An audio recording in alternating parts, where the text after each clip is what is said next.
ہوشیار ہوں اور احتیاط کریں۔ اس پروگرام میں ایسے واقعات کا تبصرہ کیا گیا ہے جو بچوں کے لیے بالکل ہی نامناسب ہے۔ اکثر لرزہ خیز قتل کے بارے میں سن کر، خاص طور پر ایسے کیسز جن میں پورا خاندان جان سے مار دیا جاتا ہے، لوگ تصور کرتے ہیں کہ یہ دل دہلانے والا واقعہ کسی غریب تھرڈ ورلڈ کنٹری، کسی ایسے ملک میں وارد ہوا ہوگا جہاں جرائم بہت زیادہ ہوتے ہوں گے، کیونکہ لوگوں کو لگتا ہے کہ ویسٹرن ممالک میں تو ہر کوئی تعلیم یافتہ، امیر، شریف اور نفیس ہے۔ ایسے گھنونے حیران کن جرم وہاں کہاں ہوتے ہوں گے؟ آج کا سچا قصہ سن کر آپ کی آنکھیں کھلی کی کھلی رہ جائیں گی۔ یہ ہے بیکسٹر فیملی کی کہانی۔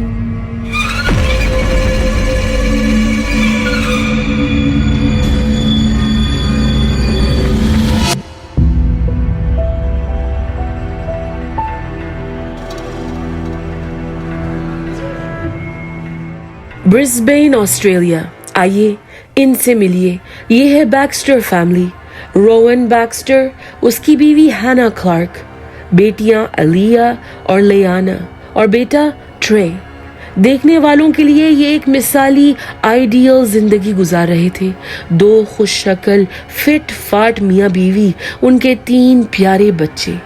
افسوس کہ کوئی نہیں جانتا تھا کہ ان خوبصورت مسکراہٹوں کے پیچھے ایک بہت بڑا راز چھپا تھا۔ ہینا کلارک کی پیدائش 8 ستمبر 1988 کو ہوئی تھی۔ سوزان اور لوئڈ کلارک کی وہ پہلی اولاد تھی۔ ہینا کا ایک چھوٹا بھائی تھا، نتانیل۔ دونوں بچے مل کر ہر طرح کی شرارتیں کرتے تھے، بھاگ دوڑ اور کھیل کود۔ وہ بہت ایکٹیو تھے۔ سوئمنگ ان کا پسندیدہ مشغلہ تھا۔ اسکول میں ہینا پڑھائی میں تیز تھی، لیکن سپورٹس اس کی زندگی کا مقصد تھا، اس کا پیشن تھا۔ کالج کی پڑھائی کے دوران اس نے کوئنز لینڈ کی ریاست کے لیے ٹریمپولین جمناسٹکس میں حصہ لیا تھا اور کئی میڈلز جیتے تھے۔ آگے جا کر اس نے کوچنگ بھی کی تھی اسپورٹ میں۔ ہینا ببلی، مزاحیہ، ہمیشہ خوش اور پازیٹیو سوچ رکھنے والی لڑکی تھی۔ اسپورٹس میں سب سے آگے۔ وہ اپنا سارا فارغ وقت جم میں گزارتی تھی۔ اسے خاص طور پر کراس فٹ کا جنون تھا۔ کراس فٹ ایک ہائی انٹینسٹی فٹنس پروگرام کو کہتے ہیں۔ سن 2008 میں کراس فٹ کی ایک کلاس کے بعد 20 سالہ ہینا کی ملاقات 31 سالہ روون بیکسٹر سے ہوئی۔ وہ جم میں باکسنگ انسٹرکٹر کی حیثیت سے کام کرتا تھا۔ روون بیکسٹر 9 مئی 1977 کے دن نیوزی لینڈ میں پیدا ہوا تھا۔ اس کا بچپن مشکلات سے بھرا تھا۔ اس کے باپ کو جیل ہوئی تھی کیونکہ وہ اپنی بیٹیوں کے ساتھ جنسی زیادتی کرتے ہوئے پکڑا گیا تھا۔ روون نے 20 سال کی عمر میں شادی کر لی تھی۔ اس کا ایک بیٹا بھی تھا، آئزیہ۔ روون نے چھوٹی موٹی نوکریاں کر کے کام چلایا اور وہ کچھ عرصے تک نیوزی لینڈ وارئرز رگبی ٹیم کا کھلاڑی بھی رہا تھا۔ سن 2007 میں وہ بیوی اور بیٹے کے ساتھ آسٹریلیا منتقل ہو گیا تھا۔ سن 2008 میں ہینا کلارک سے ملنے کے 4 مہینے بعد ہی روون نے اپنی بیوی سے طلاق لے لی تھی اور ہینا کو ڈیٹ کرنے لگا تھا۔ روون اور ہینا کی عمر میں 11 سال کا فرق تھا۔ روون طلاق یافتہ ایک 12 سالہ بچے کا باپ تھا۔ ہینا کے والدین کو یہ رشتہ مناسب نہیں لگا۔ سوزان کو وہ بالکل نہیں بھایا تھا۔ روون اسے گھمنڈی اور خودسر لگا۔ وہ اپنے آپ کو کوئی توپ چیز سمجھتا تھا۔ وہ کسی کی مروت نہیں کرتا تھا، دوسرے جیسے زمین پر رینگتے ہوئے کیڑے ہوں۔ پر وہ ہینا کا انتخاب تھا، اس کی چوائس تھی۔ ہینا ان کی چہیتی بیٹی تھی۔ والدین نے اپنی ناپسندیدگی کا اظہار نہیں کیا۔ ہینا خوش تھی تو وہ بھی خوش تھے۔ اکتوبر 2012 دونوں کی شادی طے پائی۔ خرچہ ہینا کے والدین سوزان اور لوئڈ نے اٹھایا کیونکہ ہینا اور روون زیادہ کماتے نہیں تھے، اور تو اور ہینا 4 مہینے پریگننٹ تھی۔ 10 اپریل 2013 ان کے یہاں بیٹی پیدا ہوئی جس کا نام الیہ رکھا گیا۔ اس کے کچھ عرصے بعد ہینا اور روون نے مل کر ایک جم کھولا جس کے لیے کچھ ادھار دوستوں نے دیا اور تقریباً $18,000 سوزان اور لوئڈ نے دیے۔ یہ جم 10 مہینوں کے بعد ہی بند ہو گیا کیونکہ بلڈنگ کا رینٹ اور بلز آمدنی سے کئی گنا زیادہ تھے۔ جنوری 2015 میں انہوں نے ایک اور جم خریدا جس کا نام انٹیگریٹ رکھا گیا۔ 19 مارچ 2015 کو ان کی ایک بیٹی لیانا دنیا میں آئی اور 4 دسمبر 2016 میں ایک بیٹا ٹرے۔ بچوں کے آنے کے بعد میاں بیوی کے تعلقات میں کچھ تبدیلی ضرور آتی ہے، ایک ایڈجسٹمنٹ پیریڈ ہوتا ہے۔ شروع میں سب کچھ نیا نیا لگتا ہے، بچوں کی پرورش کرتے ہوئے تھوڑی پریشانی اور تھکن، راتوں کی نیند حرام، تھوڑا درگزر کر کے معاف کرنا ہوتا ہے۔ اگر آپس میں پیار ہو تو ساری مشکلیں آسان ہو جاتی ہیں۔ روون اور ہانا کی زندگی میں بچے آنے کے بعد روون میں بہت تبدیلی آئی اور یہ تبدیلی ہانا، اس کے والدین اور اس کے بھائی نے نوٹ کی۔ وہ پہلے سے اپنی بات منوانے کا عادی تھا لیکن اب تو وہ بہت کنٹرولنگ بن گیا تھا۔ اکثر گھریلو تشدد کے کیسز ایسے ہی شروع ہوتے ہیں، چھوٹی چھوٹی باتوں سے۔ آج تم کتنی بدصورت لگ رہی ہو، اف تمہیں تو گاڑی صحیح طرح سے چلانی نہیں آتی، پنک لپسٹک اور پنک کپڑے مت پہنو، تم بچی ہو کیا؟ وہ ہانا کو بات بات پر ٹوکتا تھا، اسے کمتر ظاہر کرتا تھا۔ اس نے ہانا سے سارے سوشل میڈیا اکاؤنٹس بند کروا دیے تھے۔ دونوں کا ایک جوائنٹ فیس بک اکاؤنٹ تھا۔ تینوں پریگننسیز کے دوران وہ اسے پریگننسی کپڑے خریدنے نہیں دیتا تھا۔ تمہارا وزن بڑھنا نہیں چاہیے، تم فیٹ اور لیزی ہوتی جا رہی ہو۔ موٹی اور سست ہانا تو نہیں تھی، وہ اپنی صحت کا خیال رکھتی تھی، ٹاپ شیپ میں تھی، ساتھ میں وہ بچوں کی دیکھ بھال بھی کرتی تھی۔ کچھ سالوں سے روون کا بیٹا آئزیا بھی ان کے ساتھ رہنے لگا تھا۔ گھر کی صفائی، لانڈری، پکوان کرنا اس کی ذمہ داری تھی۔ وہ روون کے ساتھ جم میں بھی کام کرتی تھی مگر روون کبھی خوش نہیں ہوتا تھا۔ وہ آہستہ آہستہ ہانا کو اس کے میکے سے دور کرنے لگا تھا۔ سوزان اور لوئڈ ہر ہفتہ اپنے گھر پر باربیکیو رکھتے تھے۔ روون ساس سسر سے کسی نہ کسی بہانے پر بدتمیزی کرتا۔ اگر وہ جواب دیتے تو روون کا موڈ آف ہو جاتا۔ وہ فوراً بیوی بچوں کو زبردستی گھر لے جاتا اور آئندہ ہانا اور بچوں کو ان سے ملنے نہیں دیتا۔ ہانا کو اپنے بھائی نتانیل سے بہت لگاؤ تھا۔ روون نے ان کے بیچ بھی دراریں کھڑی کر دی۔ وہ اکثر نتانیل سے اس کی گاڑی ادھار میں لیتا، گاڑی ہر بار خالی ٹنکی کر کے واپس کرتا اور جان بوجھ کر ٹول ہائی ویز پر گاڑی چلاتا تاکہ تگڑا بل نتانیل کو ادا کرنا پڑے۔ جب ایک دن نتانیل نے گاڑی کسی بہانے سے واپس لے لی تو روون نے اسے اس قدر ذلیل کیا کہ بھائی بہن ایک دوسرے سے دور ہو گئے۔ روون ہانا کے ساتھ جھگڑنے کے بعد کئی دنوں تک اس سے بات چیت کرنا چھوڑ دیتا تھا۔ ایک دن جب ہانا نے اس کے ساتھ جنسی تعلق کرنے سے انکار کیا، روون نے ہتھوڑے سے ہانا کی قیمتی گھڑی توڑ دی۔ وہ ہانا کے ساتھ لڑائی کا بدلہ بچوں سے لیتا۔ اگر پارک جانے کا پلان ہوتا یا سمندر کے کنارے، وہ سارے پلانز کینسل کر دیتا۔ بچے جو آؤٹنگ کے لیے بےتاب ایکسائٹڈ تھے، اداس بیٹھ جاتے۔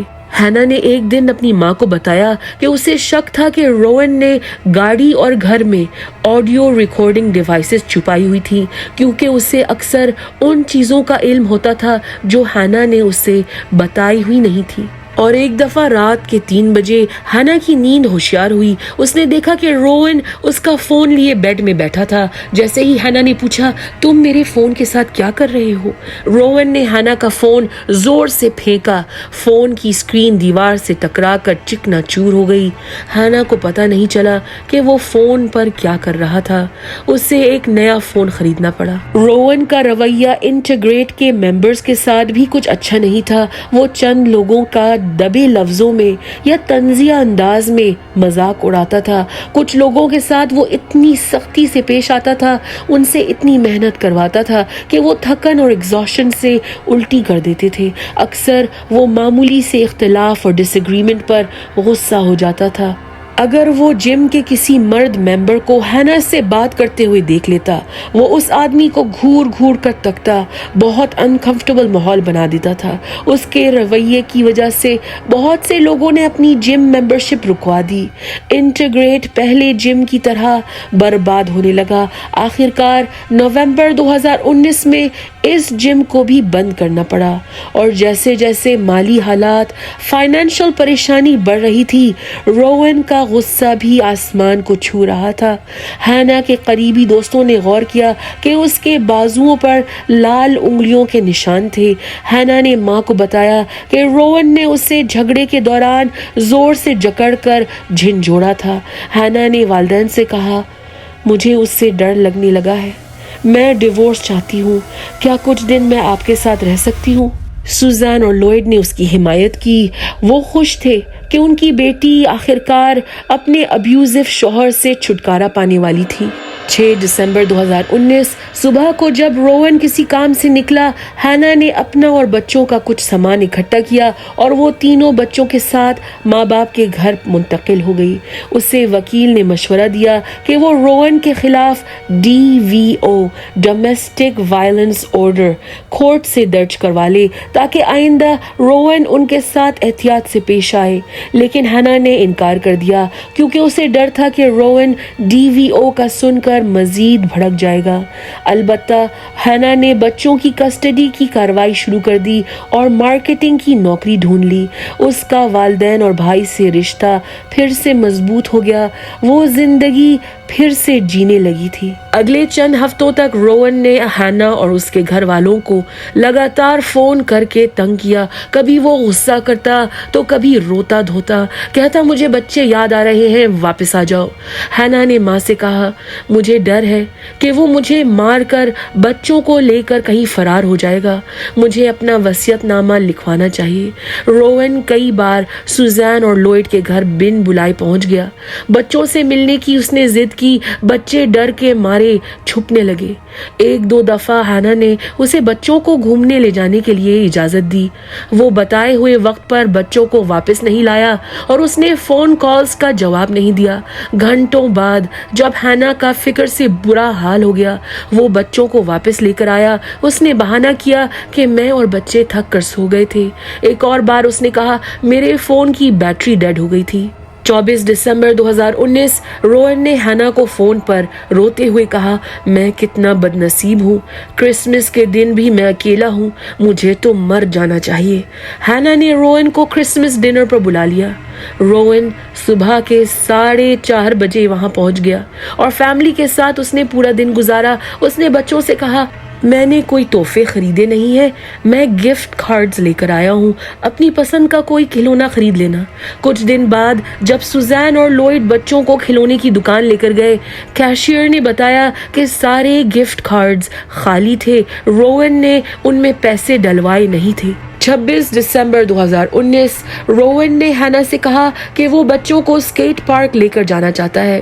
جب وہ سوزان اور لوئڈ کے گھر پہنچا، ہینا اور بچے باہر کھڑے ہوئے انتظار کر رہے تھے۔ روون نے کہا، میں پارک کے بعد ان تینوں کو اپنے گھر لے جاؤں گا۔ ہینا نے سختی سے منع کیا کیونکہ ابھی کسٹڈی کی کارروائی چل رہی تھی۔ روون کو غصہ آ گیا، اس نے لیانا کو پکڑ کر گاڑی کے اندر پھینکا اور وہ اسے لے کر فرار ہو گیا۔ ہینا رو پڑی، وہ جانتی تھی کہ روون کچھ بھی کر سکتا تھا، اس نے کئی بار اپنی جان لینے کی دھمکی دی تھی، وہ لیانا کو بھی نقصان پہنچا سکتا تھا۔ ایک راہ گزر جس نے سارا معاملہ دیکھ لیا تھا، اس سے یہ کڈنیپنگ کا کیس لگا تو اس نے پولیس کو فوراً فون کر دیا۔ یہ ویڈیو پولیس افسر کے باڈی کیمرے کی فوٹیج ہے۔ ہینا بہت ایموشنل تھی، اس نے روتے ہوئے افسران کو سارا قصہ سنایا۔ اس نے کہا، میں نے روون کو ابھی فون کیا ہے، وہ کہہ رہا ہے باقی دونوں بچے بھی میرے حوالے کر دو ورنہ تم لیانا کو دیکھنے کے لیے ترس جاؤ گی۔ پولیس افسران نے اس واقعے کی رپورٹ لکھی اور روون کی تلاش شروع کر دی۔ ہم سب اندازہ لگا سکتے ہیں کہ ہینا کس قدر فکر مند تھی۔ 28 دسمبر 2019 گمشدگی کے تیسرے دن ہینا نے پولیس اور وکیلوں کے کہنے پر روون کے خلاف DVO درج کروا لیا۔ کورٹ کے پروٹیکشن آرڈر نے روون بیکسٹر کو ان چیزوں سے پرہیز کرنے کا حکم دیا۔ ہینا اور بچوں پر گھریلو تشدد نہ کرے، ہینا کے گھر سے 100 میٹر کے فاصلے پر نہ جائے، ہینا سے ملنے یا اسے فون کرنے کی کوشش نہ کرے۔